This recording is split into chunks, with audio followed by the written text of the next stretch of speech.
the week that was, a TIOL news roundup. It seems the ghost of the much maligned Rule 56J of Civil Services Conduct Rules is back again. But before we give you an insight into this rule, the news first. The government wants to keep its bureaucrats on their toes. For strengthening administration, the Department of Personnel and Training has issued orders for the periodic review of an officer's work and integrity, with negative reviews to result in compulsory retirement. Such reviews shall be conducted 6 months before an officer attains the age of 50 or 55 years or completion of 30 years of service, whichever is earlier. The office memo clarifies that for the review of an officer's work, the entire service record and personal file must be considered, even the papers and reports prepared by the officer and the files dealt with during the course of work. For officers promoted in the last 5 years, the previous entries in their confidential reports must be considered if the promotion was on the basis of seniority cum fitness and not on merit. On the question of integrity, how do you measure it? Drawing on the wisdom of the Supreme Court in the case of Ramchandra Raju, the government has clarified that an officer's conduct and reputation must be considered as reflected in actions or decisions taken by the officer, complaints received against the officer, or even suspicious property transactions. For conducting reviews, the department has ordered review committees with 2 members to be constituted for each of the various levels of employees. For Group A officers, the review committee shall be headed by the secretary. For gazetted officers, the committee shall be headed by additional secretary or joint secretary of the ministry or department. For non-gazetted officer, an officer at the level of the joint secretary shall head the committee. Just a thought.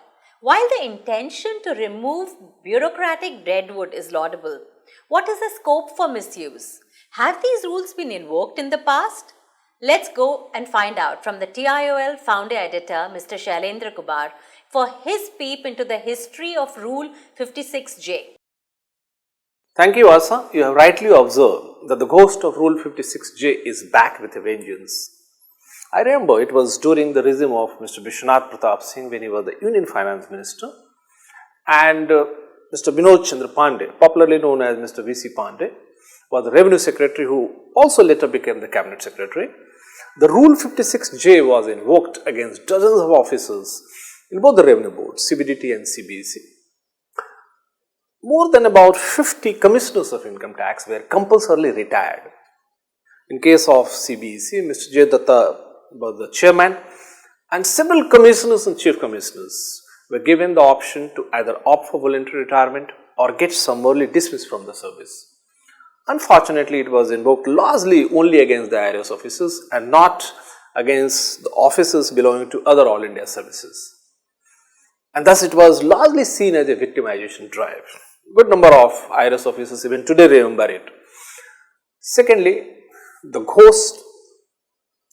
government lost in virtually all the cases where the officers had chosen to move the court. Taking a few lessons from the past, 2 most important steps which must be taken this time to make it a success are: it has to be a political decision with the backing of the Prime Minister's office. The political will is required to go ahead and make it a big success. It should not be left to the bureaucrats who have an inherent tendency to play politics with the weaker services.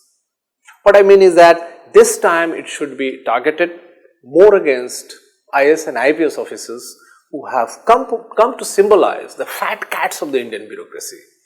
Only yesterday, the Rajasthan cadre IS officer was taking a bribe of rupees 2.5 crore in cash, and more than about 175 the foreign brand liquor bottles were seized from his residence.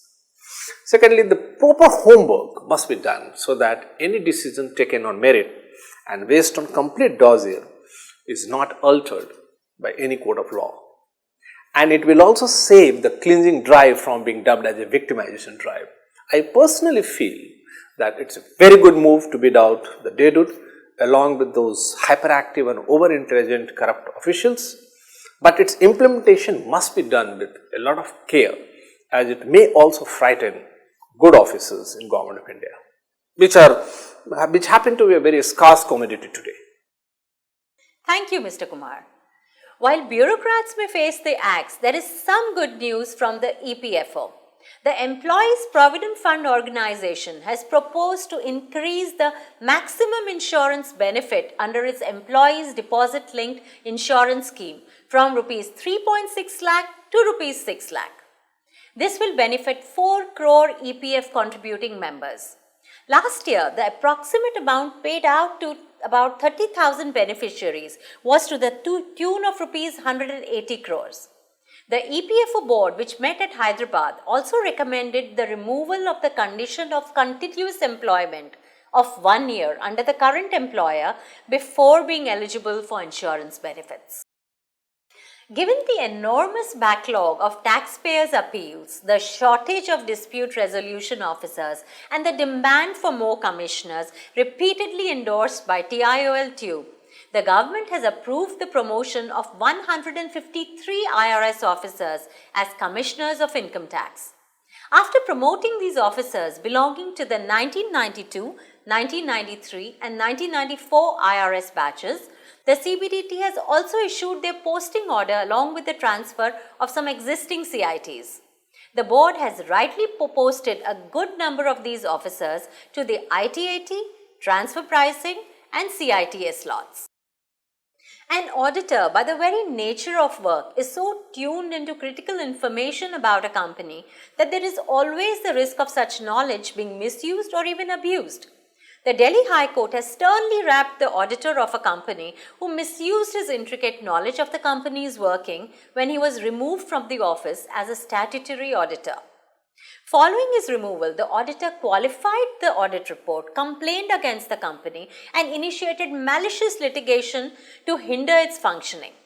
And he also wanted to be continued as an auditor.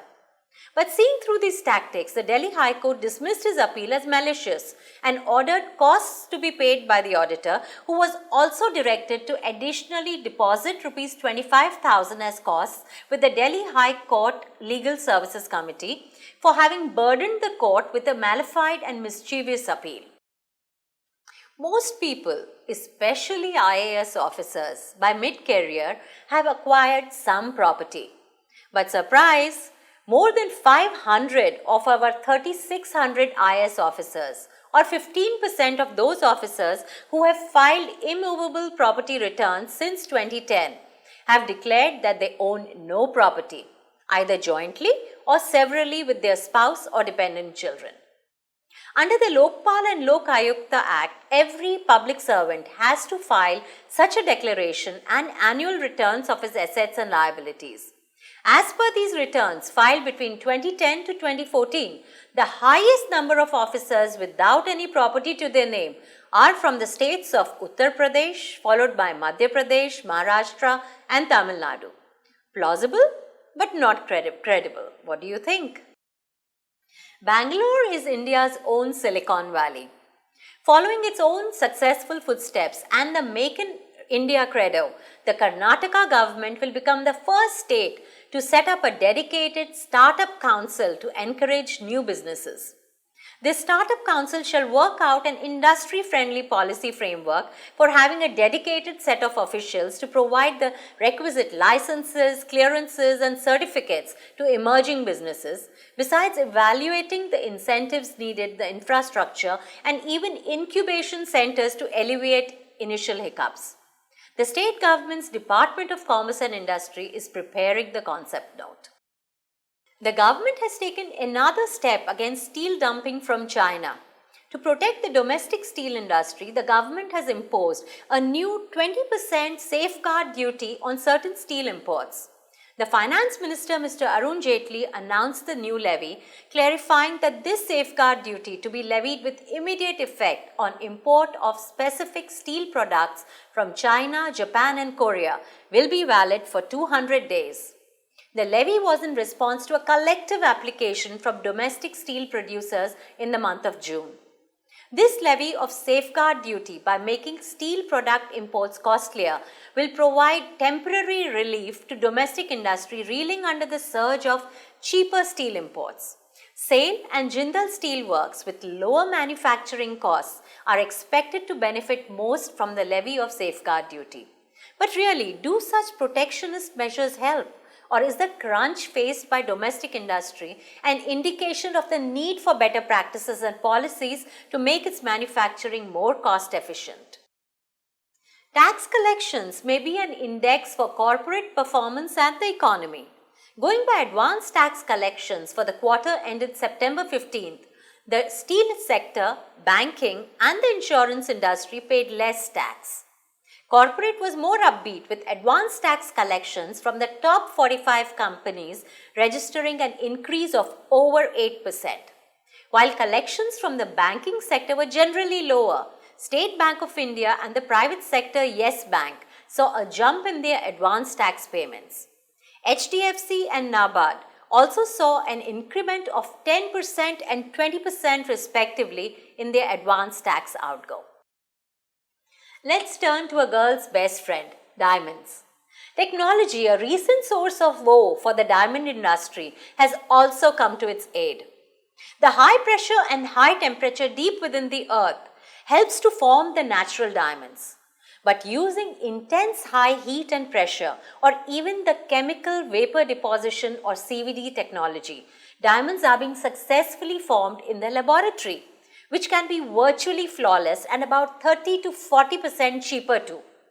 As the formation of these diamonds mimics the natural process, most experts are unable to differentiate a natural diamond from a lab-grown stone.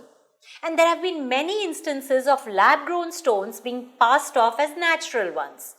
The diamond industry screamed for transparency, but where was the technology to reliably tell apart a natural stone from a lab-grown stone, which has the same composition and is technically not synthetic, a nomenclature which was discarded in favor of the more apt reference as lab-grown diamond.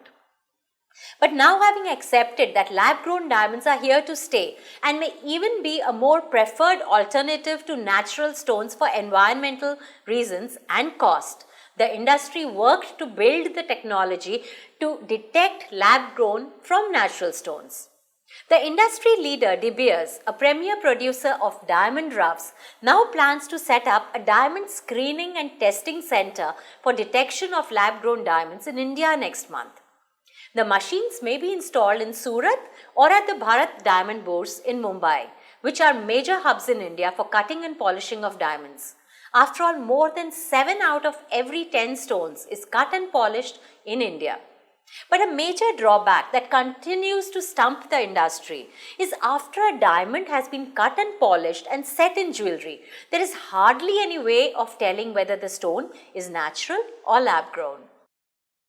While on diamonds, even our customs department needs to acknowledge the incremental growth in the import of lab-grown diamonds from Dubai, Singapore and Hong Kong, which are strangely being imported as natural stones because there is no separate HS code for the import of lab-grown stones. The import of lab-grown has increased by more than 20 times over the last 10 years from about 4 million USD to about 86 million USD in 2013 and 14. So even while the diamond industry is screaming itself hoarse about disclosures and differentiation, the Gems and Jewellery Export Promotion Council has urged the government to fix a separate HS code for lab-growns. A World Bank report on the ease of doing business has ranked Gujarat as the best Indian state to do business, closely followed by Andhra Pradesh, Jharkhand, Chhattisgarh and Madhya Pradesh.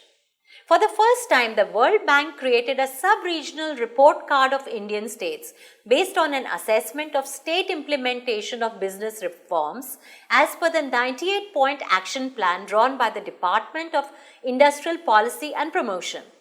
States were evaluated on various parameters like ease of setting up a business, allotment of land, obtaining construction permits, and compliance with environment procedures, labor regulations, and tax procedures. Other Indian states among the top 10 are Rajasthan, Orissa, Maharashtra, Karnataka, and Uttar Pradesh. Punjab, with its single window online system of registrations, was ranked as the best Indian states to set up a business, while Maharashtra topped in obtaining investor friendly infrastructure related utilities. Some states were, however, not happy with the World Bank evaluation. Tamil Nadu, which prides itself as one of the most industrialized states of India, has objected to being placed 12th on the list. The state has questioned why BJP states have topped the list, or how states of Jharkhand and Chhattisgarh can compare with Tamil Nadu. Tamil Nadu was the first state to implement a single window clearance system in the mid-90s. The state has rejected the report as being not objective, which does not evaluate the efficiency and efficacy of the systems in place. Smart investors cannot be fooled, neither can smart Indians. The fall of the Indian rupee has had an unexpected outcome. There has been an increase in the remittances from overseas Indians. While the weakening of the rupee from rupees 64 to a dollar in August 2015 to its current rate of rupees 66 to a dollar has brought in a bonanza for households receiving the foreign exchange remittance, there has also been a surge in repatriation of savings from overseas Indians waiting for the opportune time. Forex inflows into NRI deposits for the period April to July have increased by 50% against last year, from $4.7 billion to $6.96 billion as per RBI data. On this note, we conclude this episode of The Week That Was, a TIOL News Roundup. Please do write to us your comments, counsel, criticism, and even news at editor@tiol.in. You may also subscribe to TIOL Tube to remain updated on our new posts. Have a healthy weekend.